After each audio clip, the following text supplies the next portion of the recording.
How to ask for divorce when you still love your spouse. After a few months of relationship counseling and actually feeling worse about our relationship, I, 25F, want to ask my husband, 27M, for a divorce. We've been together almost 9 years, married almost 5. He cheated on me multiple times, all emotional / non-physical, he says, about 4 years ago for about a year time span. Just recently got into marriage counseling a few months ago. He actually lied during our most recent session and somehow our therapist believed him and semi-talked down to me because I was using blaming language or whatever. Anyways, I want to ask him for a divorce. I do still love him, but we have no kids, and I don't think I will ever be able to trust him enough to have children with him in the future. I'm young and just want to move forward. I just don't even know how to begin going about it. Should I seek a lawyer out first, discuss this with him first, or what? We do own our house together, but I'm really hoping we can get through this fairly. Too long didn't read.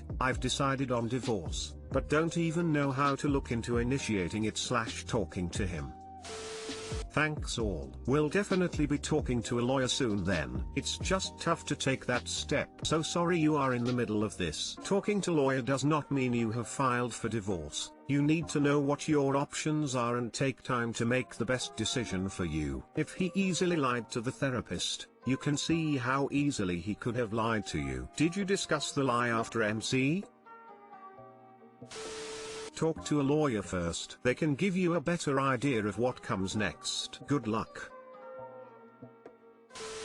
Lawyer up. At only 25 years old, you truly have your entire life ahead of you. Best of luck and congrats on a good decision. Someone once said that this sort of thing is like being on the bottom rung of a ladder when below you is so foggy that you can't see the ground. Your brain is telling you that you are on the bottom rung, but your senses are telling you that there is nothing below you but space and that if you step off the ladder you are going to fall. Once you step off and find yourself on solid ground, you will feel better in yourself.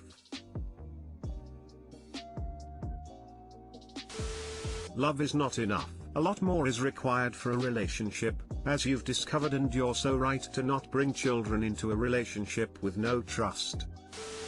I'm 26F, not dealing well with my boyfriend, 30M, hanging out and having fun while I'm in lockdown. Me and my boyfriend have a long-distance relationship. He lives in a different country. We have been together for 1 year and 3 months and we are pretty happy. But he's always going out with his friends, because the pandemic is under control where he lives, so he can actually live his life and have fun. I, on the other hand, have been locked inside my house since March of 2020. I only see 3 friends that are also quarantining, but we only get together every 2 months or so. Don't need to say that I am miserable, but I understand that it's not his fault that I live in a place with an awful government. The thing is, he sometimes makes plans with me and then after being 1 hour late tells me he can't because he is out with friends. On Friday, for example, he said that on Saturday we should watch a movie together and talk on a video call. I said I wouldn't get my hopes up cause he would not show up. He got offended,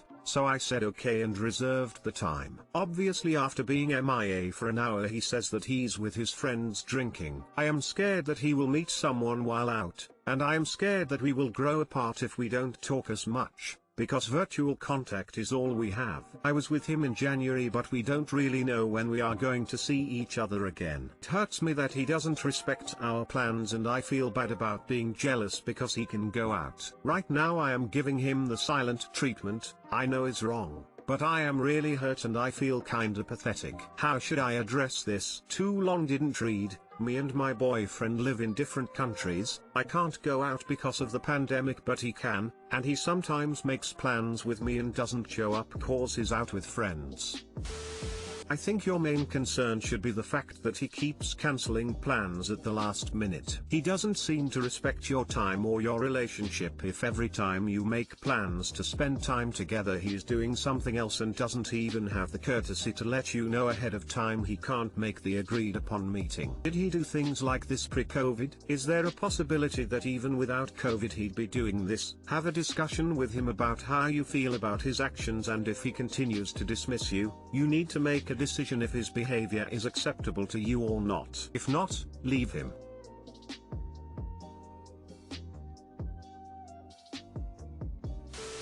My dear, he's going to find someone if he wants to. He's going to go out and cheat if he wants to. None of that depends on how often you can spend time together or you. However, it does look like he is neglecting the relationship. Have you tried talking to him about that instead of passing comments while he makes plans? Let him know you've expectations, and if he doesn't want to meet halfway, you're better off. The problem is not you two growing apart because you don't talk enough. The problem is that your boyfriend can't see to prioritize his girlfriend. He keeps blowing you off. That's not partner material.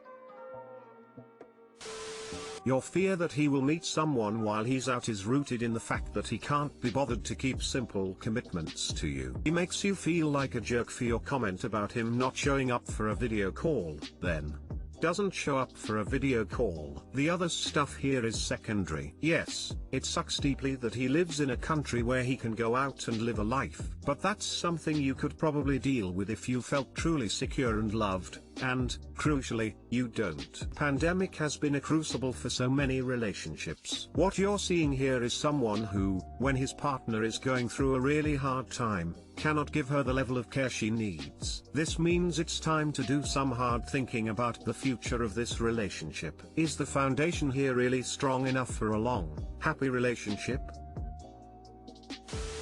It is inconsiderate that he is making plans and then cancelling them after the original agreed time. There's a saying, man is measured by his own words. Applies to women as well, but there's that.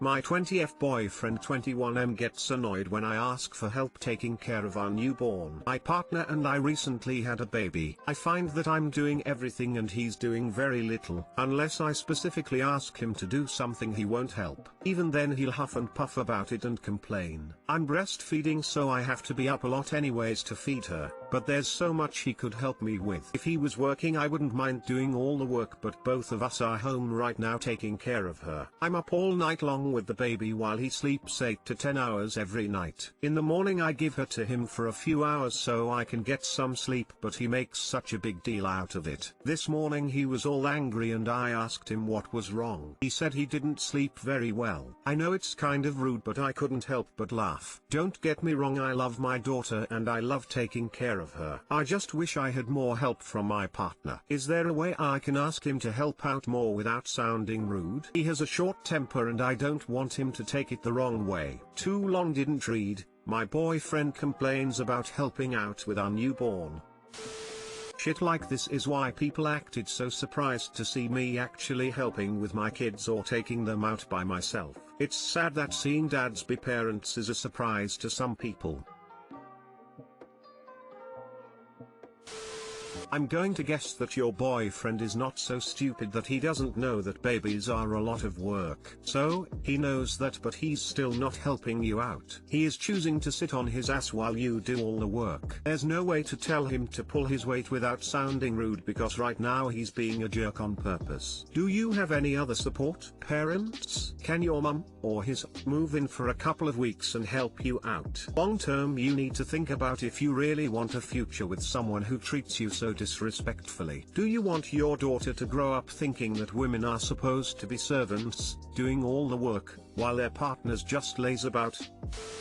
I'm going to be a little blunt here. I think you're trying to be a team with someone who doesn't want to be your teammate. He doesn't have the voice in his head that says, I want to contribute. I want to take burdens off my partner. I am willing to temporarily sacrifice my comfort and gratification, because I feel good about doing things that benefit my family and my child, and I would feel bad about myself if I didn't do my share. I think his inner voice says, I'm what's important. Doing unpleasant things, like taking care of this baby, doesn't benefit me. What I want is to be left alone while someone else does the work. That's what I deserve, because I'm such a good guy. I know I am. If someone tries to make me feel bad, like by saying I'm lazy, they're attacking me and I need to punish them by getting angry and lashing out, so they realize they're the bad person. You can't fix an inherently selfish person. We're driven by our motivations. I think his motivations are his own comfort and ego. You can decide how well you think this fits your situation, or if you think I'm way off base. But I'm most concerned about your fear of his temper.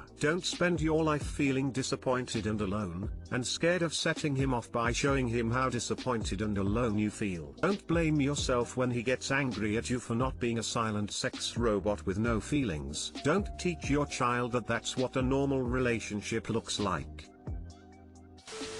Crap like this is a big reason my ex-husband is now my ex-husband. My son was an awful sleeper and breastfed constantly. For the first 4 to 5 months of his life I slept with him on my chest in a lazy boy glider so that, in theory, he could just stir and breastfeed easily. I remember crying in the rocker one night. My son only slept for 2 hours stretches at most, as my husband snored. The next morning he had the nerve to tell me that he barely slept that night. It never really got better on his end. My son just started to get better. So I'm a bit biased on this. I recommend sitting him down and, as calmly as you manage, show him hard data. You're up X times a night. Baby is up for Y minutes on average and then you have to settle. His temper may be short, but from someone on the other side, there is a reason sleep deprivation is a method of torture. Hopefully your little one sleeps more soon. But it's not fair for you to suffer in the meantime because he can't help be a parent, so you can rest. Keeping an infant alive /fed clean is a full-time job for both parents. Even if he was working, I fell into the trap of he worked, so my son was my responsibility and it almost killed me. So basically tell him to step up or step out. In my experience,